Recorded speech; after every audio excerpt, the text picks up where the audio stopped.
Atenção! Vai começar agora uma teleaula de processos de fabricação do curso profissionalizante. Este módulo tem um total de 80 aulas. Hoje você vai assistir a teleaula número 41. Bons estudos!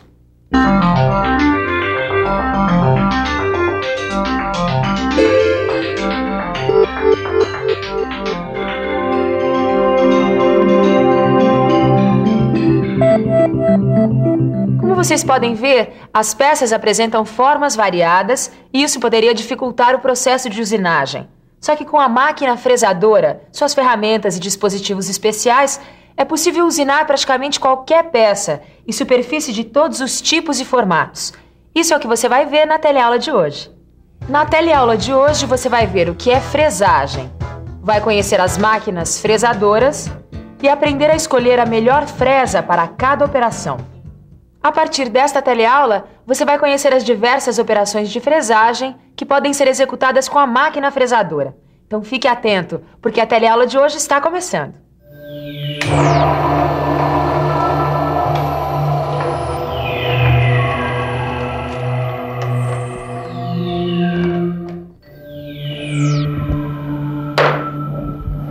E Ananias, como vai? Trabalhando bastante, é?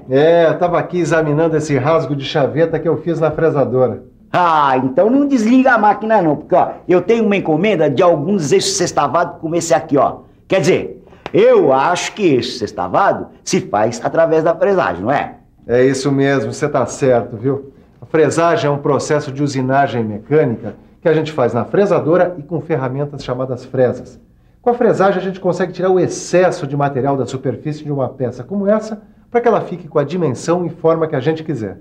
Mas Ananias, esse material não é muito resistente? Como é que a máquina consegue tirar o excesso? Isso é fácil. Presta atenção. Na fresagem, a remoção do material é feita pela combinação de dois movimentos executados ao mesmo tempo. A rotação da ferramenta, que é a fresa, e o movimento da mesa da máquina, onde é fixada a peça a ser usinada. É este movimento de avanço da mesa que leva a peça até a fresa, onde é realizada a usinagem. O movimento de avanço da mesa pode levar a peça contra o movimento de giro do dente da fresa, fazendo o que a gente chama de movimento discordante, ou no mesmo sentido do movimento do dente da fresa, fazendo o que a gente chama de movimento concordante. Mas como é que essa mesa se movimenta? Bom, a maioria das fresadoras trabalha com o avanço da mesa baseada numa porca e num parafuso. Só que com o tempo e com o desgaste aparece uma folga entre eles. No movimento concordante, a folga é empurrada pelo dente da fresa no mesmo sentido de deslocamento da mesa. Isso faz com que a mesa execute movimentos irregulares que comprometem o acabamento e podem até quebrar o dente da fresa. Já no movimento discordante, a folga não influi no deslocamento da mesa, e com um movimento mais uniforme de avanço da mesa, o acabamento fica melhor. Nas frisadoras que tem o sistema de avanço com porca e parafuso, o melhor é usar o sistema discordante. Quer dizer, a peça deve avançar contra o dente da ferramenta. Como em outros processos de fabricação, a fresagem possibilita o trabalho em superfícies planas, convexas, côncavas e com perfis especiais. Mas pelo fato da fresa ser uma ferramenta multicortante, a fresagem é mais rápida do que o processo de limar e aplanar. Agora, para mergulhar mais ainda no processo de fresagem, você precisa conhecer as fresadoras. As máquinas fresadoras são classificadas de acordo com a posição do eixo árvore em relação à mesa de trabalho. Ué, não entendi, Silva. Caio, essa aqui é a mesa de trabalho. Aqui a gente prende a peça que vai ser usinada. Esse é o eixo árvore, onde a gente prende a ferramenta. Pois bem, com relação ao eixo árvore, as fresadoras são classificadas em horizontal, vertical e universal. Por isso é muito importante ficar por dentro.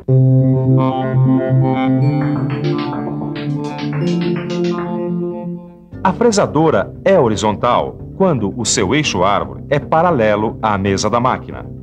Se o eixo árvore for perpendicular à mesa da máquina, estaremos diante de uma fresadora vertical. Já a fresadora universal tem dois eixos árvores, um horizontal e outro vertical. O vertical fica no cabeçote, na parte superior da máquina. O eixo horizontal fica no corpo da máquina. Na fresadora universal, pode ser usado o eixo vertical ou o horizontal, dependendo da peça que vai ser usinada. Existem mais alguns tipos de fresadoras que tomaram como modelo as fresadoras horizontais e verticais, só que funcionam de um outro jeito. Então a gente veio até esse chaveiro para você entender direitinho como funcionam esses outros tipos de fresadoras. Olha só, ô companheiro, por favor, como é que você faria uma chave igualzinha a essa daqui? É fácil, eu vou te mostrar.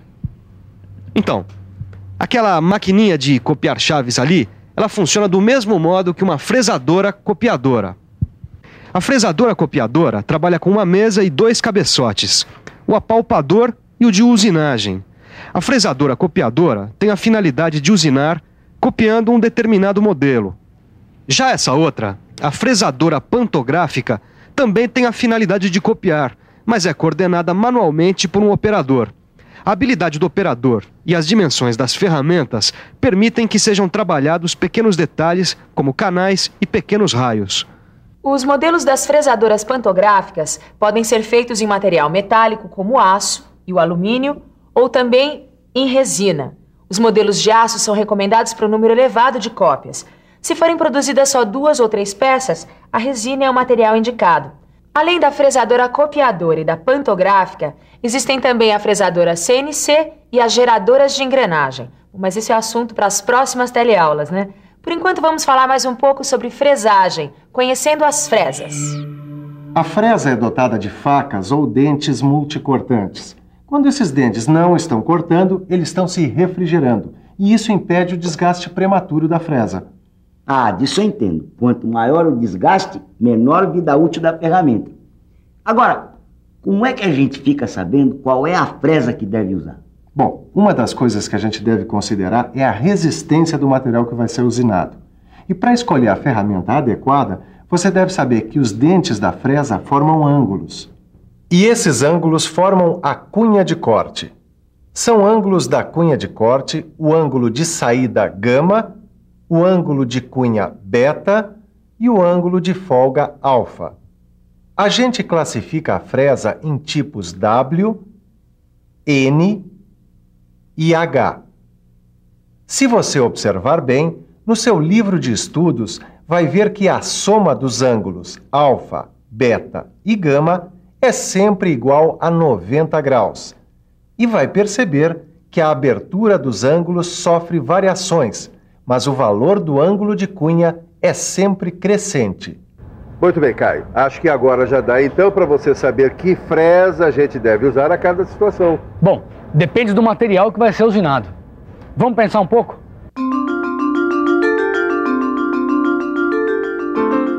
Deixa eu ver. A fresa tipo W tem um ângulo de cunha menor, por isso é menos resistente. Ela é usada na usinagem de materiais não ferrosos, como o alumínio, o bronze e o plástico. Por causa do ângulo maior, a fresa tipo N é mais resistente e é usada para usinar materiais de média dureza, como o aço com até 700 newtons por milímetro quadrado de resistência à tração. Já a fresa tipo H, mais resistente do que as outras, é usada para usinar materiais duros e quebradiços, como o aço com mais de 700 newtons por milímetro quadrado de resistência à tração. Ô Silva, diz uma coisa. Por que algumas fresas têm mais dentes que outras? É por causa da dureza do material que vai ser usinado.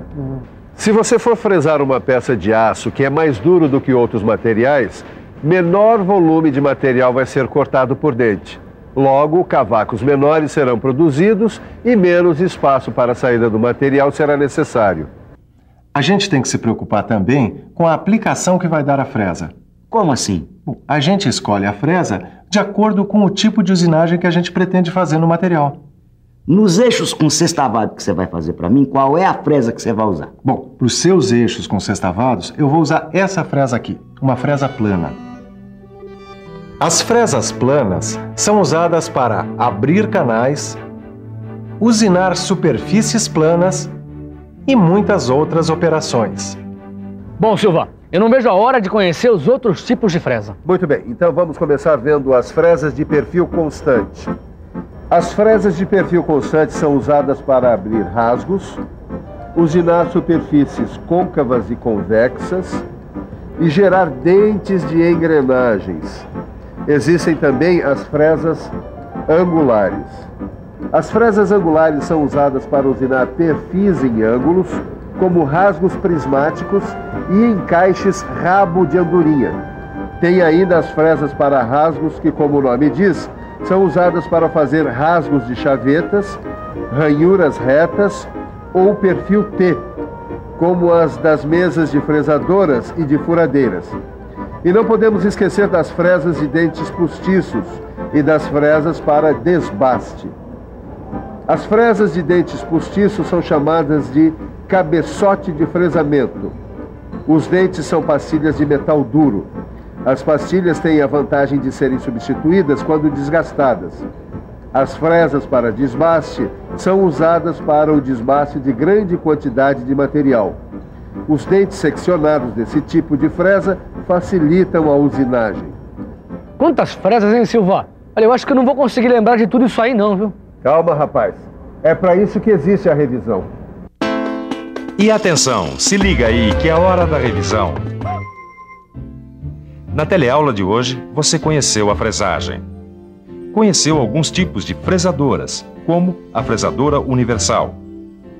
Viu como escolher a fresa adequada para cada tipo de usinagem. E, finalmente, viu a aplicação de alguns tipos de fresas. Então, deu para conhecer um pouco da fresagem? Pois você ainda vai ver muito mais. Mas, por enquanto, dê uma olhada no seu livro de estudos e resolva os exercícios, porque na próxima teleaula tem mais fresagem. Até lá!